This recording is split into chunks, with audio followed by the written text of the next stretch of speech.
Bienvenidos, soy el doctor Armando Núguez y vamos a comenzar este nuevo taller denominado Aprender a Sanar. Con este taller tratamos de reflexionar acerca de la enfermedad y del proceso no solo de curación, sino también de sanación. Entender esa diferencia entre curar y sanar y ser capaces de resolver todas las dificultades, los obstáculos que aparecen en este proceso de sanación y desarrollar las mejores herramientas para conseguir nuestro objetivo. En este primer módulo vamos a ver las bases de la sanación, o lo que es lo mismo, los fundamentos del proceso. Hoy día, la definición convencional de la salud de la OMS de el perfecto estado de bienestar llega a ser tan limitante en el sentido de quién tiene un perfecto estado de bienestar físico, mental y social. Decía Aldous Huxley que la investigación sobre la enfermedad ha avanzado tanto, que cada vez más es más complicado encontrar a una persona que esté completamente sana. Entre ese avance de la investigación en el ámbito de la enfermedad no se ha avanzado tanto en el desarrollo de la salud, pero sí se ha avanzado mucho en lo que es el contenido y el concepto de enfermedad, que resulta muy complicado conocer personas sanas. Os decía al inicio del taller que deberíamos de diferenciar lo que es sanar de lo que es curar. Muchas veces se utiliza con el mismo sentido. Técnicamente son cosas diferentes y habría que tener por lo menos la idea de en qué consiste esa diferencia. En medicina, cuando no se puede sanar o curar, lo que pretendemos es aliviar. Aliviar sería como una curación parcial, es una disminución de los síntomas de la persona o es un alivio de un síntoma determinado, ¿no? El que tiene un dolor y no se le puede quitar la enfermedad, pues se trata de aliviar el dolor. Y hablamos de curar cuando lo que estamos haciendo es poner un tratamiento para eliminar una enfermedad. La persona padece cualquier tipo de proceso, se le da un tratamiento apropiado y un tiempo después esa persona ya no padece esos síntomas y se le dice usted se ha curado. Pero básicamente la persona sigue siendo la misma, no ha habido un cambio, no ha habido una transformación, no ha habido un aprendizaje, simplemente que antes tenía unos síntomas y ahora deja de tenerlo. Sin embargo, cuando hablamos de sanar, estamos hablando de una verdadera transformación, estamos hablando de la verdadera curación, estamos hablando de trascender la enfermedad, estamos hablando de que el sujeto, después de pasar un proceso, sale mucho más sabio y sale mucho más autorrealizado, ha aprendido algo importante, y esa es la diferencia fundamental entre sanar y curar. Uno puede curarse y sin embargo no sanar. Uno puede sanarse y sin embargo no estar totalmente curado en lo que se refiere al cuerpo. Porque sanación está mucho más conectado de lo que uno se podría imaginar al proceso de autorrealización. De tal manera que sanación y autorrealización no son diferenciables. Es importante entender aquí la sanación desde el punto de vista que estoy comentando, porque muchas veces se utiliza la palabra sanación para prácticas de tipo espiritista, sanación a distancia, sanaciones mágicas y cosas de ese tipo, que no es lo que pretendo transmitir en este taller y en este tema. En el proceso de sanación, obviamente, tiene un papel muy importante el trabajo consciente, el desarrollo de la conciencia, porque sanar no es ni más ni menos que un viaje consciente, un viaje de la conciencia, un viaje desde el momento actual a un momento deseado en el que tenemos una conciencia mucho más clara, mucho más nítida, mucho más sabia. El proceso de sanación está ligado al desarrollo del autoconocimiento y, por supuesto, a un trabajo muy importante de conciencia discriminativa.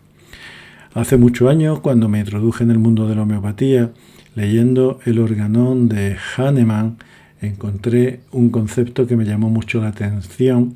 Samuel Hahnemann fue el padre de la homeopatía, el que describió la técnica de los medicamentos homeopáticos. Y escribió todo su, digamos, el compendio de su fundamentación científica y filosófica en un tratado que se llamó El Organón de la Medicina. Y ahí hablaba de lo digno de curar. ¿Qué es lo digno de curar? Es una pregunta que os dejo abierta para que penséis en cada uno de vosotros qué es lo digno de curar. Lo digno de curar significa entender el cuadro completo del sujeto, no solamente el síntoma de una enfermedad, sino todo lo que es esa persona en sí. Comprender no solamente lo que es la enfermedad, sino, como se decía en la medicina hipocrática, comprender también al enfermo. Se dice, un aforismo hipocrático, que no existen enfermedades sino enfermos. La medicina convencional actual ha olvidado ese aforismo y el sujeto es un número y lo que importa es la enfermedad y describir la enfermedad y se habla de la enfermedad y sin embargo nos damos cuenta que en cada sujeto la misma enfermedad evoluciona de manera diferente y responde de un modo muy peculiar y muy distinto a los tratamientos. Pero insisto en la pregunta que motivaba esta exposición última, que es la pregunta de ¿qué es lo digno de curar en mí? ¿Qué es aquello que hace que sea especialmente diferencial cuando trasciendo esa sintomatología, cuando trasciendo esa enfermedad? Como dije antes, os dejo la pregunta abierta para que a lo largo de este taller podáis ir completando y podáis ir razonando y lleguéis a una respuesta lo más válida y lo más apropiada para cada uno de vosotros. Él decía antes que el proceso de sanación es una especie de viaje y en el viaje muchas veces nos encontramos con compañeros, son los compañeros de viaje. Pero los compañeros de viaje es un poquito más complejo que un grupo de amigos como se ve aquí. Los compañeros de viaje en el proceso de sanación tienen que ver con distintas dimensiones. La primera, los compañeros de viaje son las personas, evidentemente, pero también hay compañeros de viaje que son objetos que nos acompañan en el proceso de sanación. También nos acompañan nuestros proyectos y sobre todo lo que no podemos dejar atrás es nuestra mente, uno de los fundamentales compañeros de viaje en este proceso de sanación. Veamos algunas cosas de ello. Las personas, nosotros no vivimos solos, vivimos rodeados de gente, con círculos más o menos cercanos, más o menos lejanos, y establecemos relaciones. Esas relaciones unas veces son limitantes y otras veces son potenciadoras. A veces encontramos compañeros de viaje que nos apoyan, que nos impulsan, que nos ayudan. Otras veces tenemos al lado compañeros de viaje que nos ponen zancadillas, que nos limitan, como que nos cogen o nos aprisionan y nos impiden avanzar a la velocidad que nos gustaría.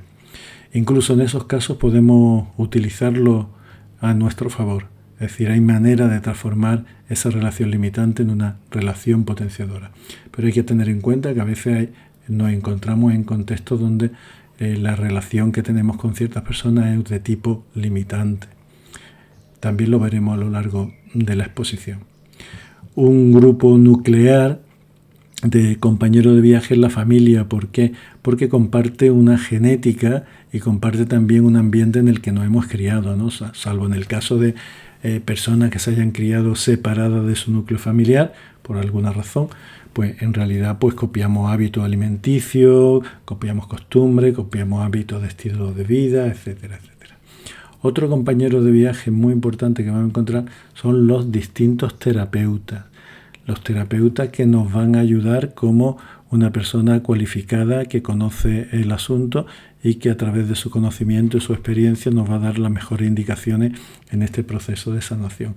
Estoy hablando de terapeutas que tienen este concepto de sanación que vamos a desarrollar a lo largo del taller.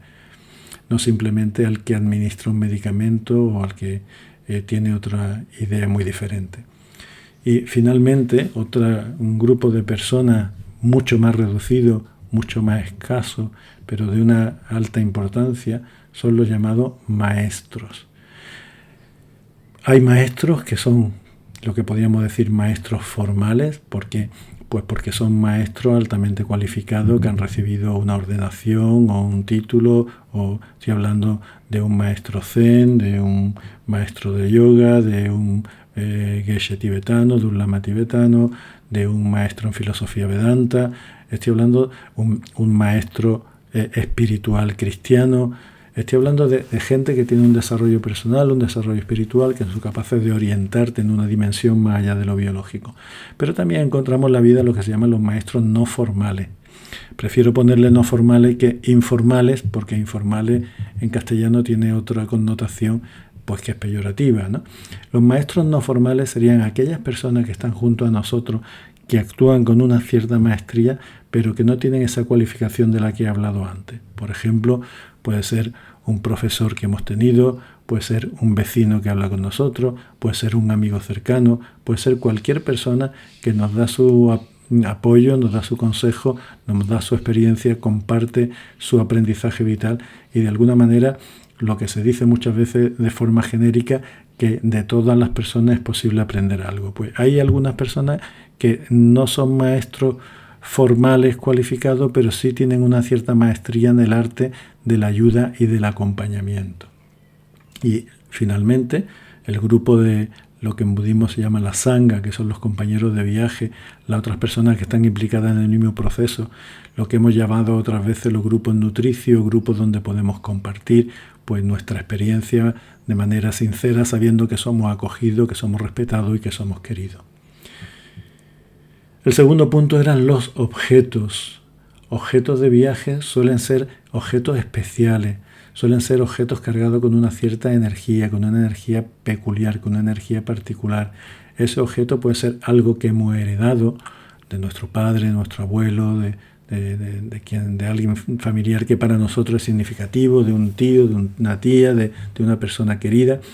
Puede ser también un objeto regalado, pues algo que te regala tu maestro, algo que te regala una persona también significativa, o puede ser algo que simplemente encontramos o descubrimos. Hay muchas opciones para tener ese tipo de objetos y, como decía antes, son objetos particulares cargados de una energía y sobre todo nos conectan con lo que se llama un anclaje de alto nivel. Un anclaje de alto nivel significa una respuesta automática que se produce ante un estímulo y que nos induce en un estado de conciencia mucho más profundo. Por ejemplo, hay personas que tienen, os voy a poner algún ejemplo de objetos, pues una manta de meditación, una figura de un mandala, un objeto ritual de cualquier religión. Pues para los católicos puede ser un rosario, puede ser una medalla, para un budista puede ser un dorje, puede ser una campana, etcétera, etcétera. Es decir, objetos que nos conectan a través de un anclaje a niveles más profundos de nuestra conciencia. Otro punto es sobre los compañeros de viaje son nuestros proyectos. Por eso es tan importante tener una cierta idea, un trabajo previo del descubrimiento de nuestro proyecto vital. A propósito de ello, ya sabéis que existe en la plataforma un taller que habla del proyecto vital, que sería interesante también conectarlo con todo esto que estamos hablando. En estos proyectos deben estar presentes, sobre todo cuando hablamos de sanación, nuestras aspiraciones de más alto nivel, puesto que la sanación es una transformación, tiene que ver con la autorrealización y debe de estar conectada con nuestra dirección vital, personal, en términos de crecimiento y desarrollo humano. Dentro de esos proyectos es muy importante la instauración de lo que se llaman las sadhanas. La sadhana es una práctica diaria que nosotros nos comprometemos a hacer y la sadhana como parte del proyecto vital, como parte del proyecto de desarrollo personal. Sadhana es una palabra sánscrita que nos indica la práctica cotidiana de cada persona. Y finalmente el compañero inseparable del que no podemos huir, porque siempre lo llevamos puesto, que es la mente. La mente como compañera inseparable, la mente que puede ser amiga y al mismo tiempo enemiga, la mente que nos crea los problemas y nos da las soluciones. Y esa mente precisamente es la que tiene el papel más relevante en el proceso de sanación, puesto que ese proceso de sanación, tal como lo entendemos, no es más ni menos que un proceso de transformación de nuestra mente para lograr que sea más armónica, más lúcida, más elevada, más solidaria, en fin, con todas las propiedades de una mente de alto nivel. Bien. Sería muy interesante desde este punto de vista, desde ese proceso de sanación, entender un poco, cuando hablamos de enfermedad, de qué estamos hablando, qué es eso de la enfermedad.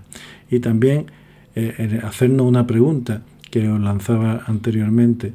¿Es posible sanar al tiempo que estás enfermo?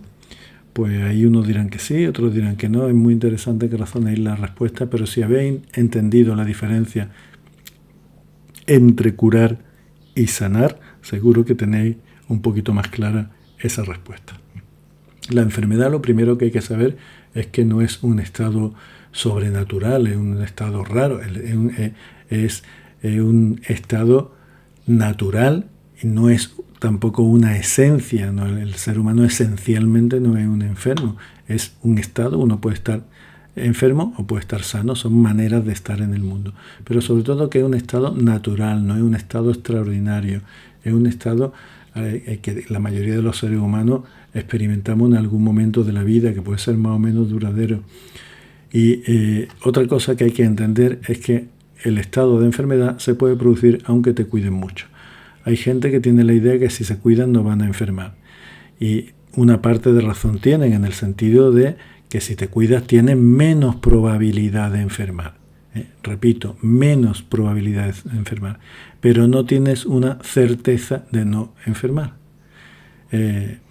Yo, 3 amigos cercanos que eran médicos, los tres eran vegetarianos, los 3 trabajaban la meditación, los 3 llevaban una alimentación exquisita, ecológica y tal.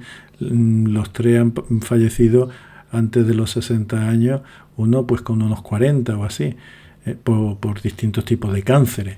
Hay gente que se cuidaba en lo alimentario, en el estilo de vida, no fumaban, no tomaban alcohol, dormían su hora, y los 3 practicaban meditación. En fin, que uno se puede cuidar mucho y enfermar. Esto no es una llamada a que no te cuiden, ni mucho menos, sino a poner los puntos sobre la I y evitar un poco pues esa idea de, bueno, si yo estoy leyendo todo el día la etiqueta y me alimento muy bien y tal, pues no me voy a enfermar. No, vas a aumentar muchísimo, y merece la pena hacerlo, la probabilidad de estar sano, y va a evitar muchas enfermedades que podría haber tenido antes. Pero no, la enfermedad es un proceso natural, y como digo, puede venir aunque te cuiden mucho, por el simple proceso de deterioro y envejecimiento que tenemos los seres humanos. La enfermedad sabemos que unas veces pasa, unas veces las podemos tratar y corregir y eliminar, y otras veces no. Hay enfermedades que son crónicas y se le dice a la persona, mire, esto lo que podemos pretender es aliviarlo, pero no hay hoy día un medicamento que se le dé y se le quite lo que tiene, así que vamos a ver cómo lo llevamos lo mejor posible para que tenga una vida de la mayor calidad posible. Es muy importante también en el tema de la enfermedad que el paciente no la conecte con la culpa. Esto que mal he hecho, esto por mi culpa, etcétera, etcétera. Porque la culpa es una emoción muy negativa que castiga mucho, entre otras cosas, el sistema inmunitario, y hace que la vida pues sea bastante sufriente. Pero si bien hay que desconectarla de la culpa, eso no significa que la desconectemos también de nuestras responsabilidades, porque nosotros somos responsables de nuestras conductas. Es decir, si te dedicas a beber de manera continuada, tienes muchas opciones de acabar con un hígado alcohólico, con una cirrosis. Y eso no depende del azar, la suerte, la lotería primitiva, eso depende pues del consumo continuado de alcohol, y eso es una conducta. Así que somos responsables de nuestra conducta, pero intentar desterrar en el ámbito mental el tema de la culpa. Una buena noticia es que a veces hay enfermedades que van a ser crónicas, van a aparecer y no las vamos a poder curar, vamos a poder aliviarlas, pero es posible crecer incluso a pesar del displacer que se supone estar enfermo.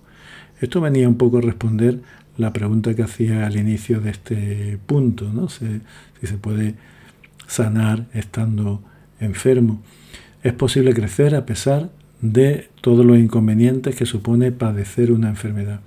Incluso, diría más, para algunas personas el proceso de enfermedad supone una verdadera oportunidad para sanar, porque es como si durante un tiempo hubieran vivido adormecido, pensando en otras cosas, teniendo otras preocupaciones cotidianas, con todas las historias que la vida diaria nos trae, y la enfermedad produce como un zarandeo, y es como la persona que está dormida y la zarandea, esa persona se despierta y deja de soñar y vuelve a la realidad. Pues la enfermedad muchas veces es el zarandeo que nos permite despertar. Yo he tenido la experiencia de conocer casos muy significativos en este tipo de personas, y resulta que estando corporalmente más enfermos, están mentalmente más sanos. Sanar es un proceso muy peculiar que por su naturaleza requiere dedicarse un tiempo y requiere también implicarse con un compromiso y con paciencia, con constancia, con disciplina, y necesita muchas veces la ayuda de otras personas que nos van a acompañar, nos van a aconsejar o nos van a recomendar en ese largo proceso, en ese largo viaje desde el momento actual hasta el momento de sanación. Con esta pregunta, con esta cuestión, me gustaría acabar este módulo y os propongo 3 cuestiones para trabajar en vuestro cuaderno, en vuestra libreta de trabajo personal. La primera es si estás dispuesto a sanar o solamente lo que quieres es curarte de tu dolencia. La segunda es cuáles son tus compañeros de viaje en este proceso de sanación. Y la tercera y última es cuál es tu visión acerca de la salud en un cuerpo que envejece. Bien, son tareas para el trabajo, la reflexión. No es un examen que tengáis que contestar en un tiempo limitado, sino que dedicarle el tiempo que necesitéis, incluso volver a ella más de una vez. Con esto finalizamos este primer módulo introductorio y nos vemos en los módulos siguientes. Muchas gracias.